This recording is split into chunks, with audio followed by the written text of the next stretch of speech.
আসসালামু আলাইকুম। চলেন এখন আমি আপনাকে আপনার ই-কমার্স ওয়েবসাইটের ১৭৩ নাম্বার ফিচারের সাথে পরিচয় করে দেই। ফিচারটা হচ্ছে সর্বোচ্চ অর্ডার পরিমাণ বা কোয়ান্টিটি সেট। সো চলেন এটা আমি একটু খুলে বলি। মনে করেন আপনি যদি চান যে আপনার ই-কমার্স ওয়েবসাইটে এরকম লিমিট সেট করবেন যেন হচ্ছে এই পরিমাণের বেশি কোন কোয়ান্টিটি মানুষ অর্ডার করতে না পারে। মনে করেন এই ঘড়িটা একসাথে কিন্তু মানুষ একসাথে হচ্ছে ২ টা কিনতে পারে মেক্সিমাম ৩ টা কিনতে পারে। বাট ১০ টা বা ৫ টা তো একসাথে কিনবে না। ঠিক আছে? ধরেন ৫ টাও কিনতে পারে। ১০ টা তো আর কিনবে না। সো মেক্সিমাম একটা অর্ডার কোয়ান্টিটি সেট কইরা দেন। তাহলে কি হবে? এর বেশি আর কেউ অর্ডারই করতে পারবে না আপনাকে একসাথে এই কোয়ান্টিটির বেশি। আদারওয়াইজ অনেক সময় দেখবেন যে অনেকে দুষ্টামি করে একসাথে ১০০ টা ২০০ টা কোয়ান্টিটি বাড়ায় দেন হচ্ছে অর্ডার কইরা দেয় আপনাকে। রাইট? সো আ সেই ক্ষেত্রে কিন্তু আপনাকে এই অর্ডারটা করতে পারবেন না। আপনি যদি একটা লিমিট সেট করে দেন। আচ্ছা চলেন আমি আপনাকে প্র্যাকটিক্যাল দেখাই। তাহলে আপনি ভালো বুঝবেন। মনে করেন এই ঘড়িটা হচ্ছে আপনি এখন বা আপনার কোন ক্লায়েন্ট বা যেকোনো প্রোডাক্টই হোক সে এড টু কার্ট এ মানে কি বলল? অর্ডার করল। মানে এড টু কার্ট করল। ওকে? দেন হচ্ছে সে অর্ডার করার সময় এখান থেকে তো কোয়ান্টিটি বাড়ানো যায়, রাইট? সো দেখেন এখানে ২ টা আছে, আমি একটা বাদ দেই। সো মনে করেন এখানে মানে অর্ডার বাড়ানো যায়। দেখেন এই কোয়ান্টিটি একটা ক্লিক করলে যে ২ টা কোয়ান্টিটি হইলো, রাইট? দেখেন প্রাইসও আপডেট হইলো। এখানে ৩ টা কোয়ান্টিটি হইলো। দেখেন প্রাইসও আপডেট হইলো, হ্যাঁ? ৪ টা কোয়ান্টিটি হইলো, প্রাইস আপডেট হইলো। আ ৫ টা হইলো, প্রাইস আপডেট হইলো। এভাবে দেখেন বাড়াইতেছি। দেখেন ক্লিক করতেছি আর বাড়তাছে। দেখেন কোয়ান্টিটি আপডেট হয়ে ১৪ টা কইরা ফেলাইছি। সো আমি চাইলে এখন অর্ডারটা প্লেস করতে পারব। সো আপনার কাস্টমার এইভাবে যত খুশি তত কোয়ান্টিটি মানে বাড়ায় কিন্তু অর্ডার প্লেস করতে পারে। বাট আপনি যদি চান যে না একটা ভ্যালিডেশন দিবেন যে না ৩ টার বেশি দরকার নাই। ৩ টার বেশি সাধারণত কেউ করবে না বা ৪ টার বেশি। সো আপনি ৪ টা ভ্যালিডেশন দিবেন। সো তাহলে কি হবে? আপনার এই কোয়ান্টিটি সে বাড়াইতে পারবে না। আর এই ৪ টার বেশি সে অর্ডারই করতে পারবে না আপনার সাইটে।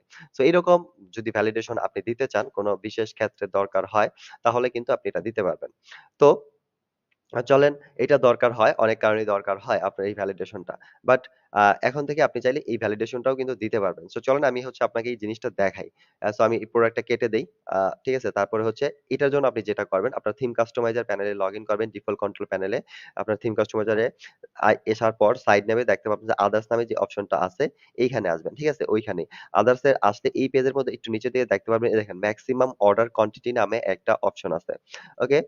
একটা সেকশন আছে। এইটার মধ্যে দেখেন ডিফল্ট ভাবে 99 সিলেক্ট থাকবে। মানে 99 টা অর্ডার করতে পারবে কোয়ান্টিটি। বাট আপনি যেটা করবেন এখানে ক্লিক করলে দেখেন কোয়ান্টিটির আরো অ্যামাউন্ট আছে। আপনি ১ টা দেন, দিতে চান না ২ টা না ৩ টা না ১০ টা না ৩০ টা। মেক্সিমাম কতটা অর্ডার সে করতে পারবে একসাথে কোয়ান্টিটি। সো এখান থেকে মনে করেন আপনি হচ্ছে ৩ দিলেন। ৩ দিয়া কনফার্ম এন্ড আপডেট দিলেন। তাহলে এটা একটা মানে এটা একটা ভ্যালিডেশন হয়ে গেল আপনার সাইটে। এখন ৩ টার বেশি কেউ একটা প্রোডাক্ট একসাথে অর্ডার করতে পারবে না। ওকে? সো চলেন আমরা এখন এটা টেস্ট করে দেখি। আ আপনাকে দেখাই। সো এখন মনে করেন আবার আপনি আপনার কাস্টমার এই প্রোডাক্টটা এড করতে গেল। দেন হচ্ছে আপনার এড টু কার্ট এ গেল। দেন সে যেটা করল এখান থেকে ধরেন কোয়ান্টিটি সে বাড়ায় দেওয়ার চেষ্টা করল। ওকে ২ টা ঠিক আছে পারল। সে ৩ টা বাড়াইলো। ওকে এটাও হইল। এখন দেখি ৩ টার বেশি তো পারবে না। দেখি কি হয়। সো এখন যদি ক্লিক করলে এই দেখেন তাকে এলার্ট দিবে মেক্সিমাম কোয়ান্টিটি অ্যালাউ ৩ এর বেশি সে করতে পারবে না। সো বুঝতে পারছেন? এখানে যদি আপনি যেখানে দেখলেন এখানে যদি 10 দেন তাহলে ১০ টা অর্ডার করতে পারবে। ৩০ টা দিলে ৩০ টা, যতটা দিবে ততটা। একটা দিলে একটা। একটা দিলে আচ্ছা আপনি একটাও কিন্তু ভ্যালিডেশন করতে পারেন। যে আপনি যদি প্রোডাক্ট এরকম হয় যে না একটার বেশি অর্ডার করা নিবেন না, আপনি দরকার নাই। সো আপনি এটাও ভ্যালিডেশন করতে পারেন। দেখেন এখন কিন্তু ৩ টার বেশি হইতেছে না। ওকে? সো এটাই তার অর্ডার করতে হবে সে যদি করে। ওকে? আ এটাও অনেক ইম্পোর্টেন্ট। ঠিক আছে? আর এরা আরো ইম্পোর্টেন্ট হইতে যাইতেছে ফিউচারে। আপনার কারণ আছে আমি পরে এক্সপ্লেইন করব। তো যাই হোক আপনার এইটা গেল। এখন মনে করেন আপনি একটা দিলেন। একটা দিলে যেটা হবে একটার বেশি সে অর্ডার করতে পারবে না। ওকে? আমি এটা কেটে দেই। এখন চলেন দেখি। আ আবার আমরা নতুন করে এড করে আপনাকে দেখাই। মনে করেন কাস্টমার আসলো, এটা এড করলো, অর্ডার নাও বাটনে গেল। আ চেকআউট পেজ এখান থেকে ধরেন কোয়ান্টিটি বাড়াইলো। দেখেন একটার বেশি সে বাড়াইতে পারবে না। এই দেখেন একটা সেট করছেন, মেক্সিমাম কোয়ান্টিটি অ্যালাউ 1 দেখাইতেছে। তার মানে সে একটাই অর্ডার করতে হবে, এর বেশি করতে পারবে না। সো আপনি চাইলে এই ধরনের ভ্যালিডেশন কিন্তু আপনার সাইটে সেট করতে পারেন। So I think clear. এই ফিচারটা আপনার অনেক কাজে লাগবে। আপনি যদি জানেন এটার কাজ কি তাহলে আমি আপাতত এইটা এক্সপ্লোর করব না। এটা কেন লাগে। সো বাট আপনার যদি এটা প্রয়োজন হয় আপনি তো বুঝবেনই। ওকে? যদি এই বিষয়ে জানা থাকে তাহলে আপনি নিজে এটা করতে পারবেন। মানে করবেন। ওকে? সো যাই হোক আজ এ পর্যন্তই।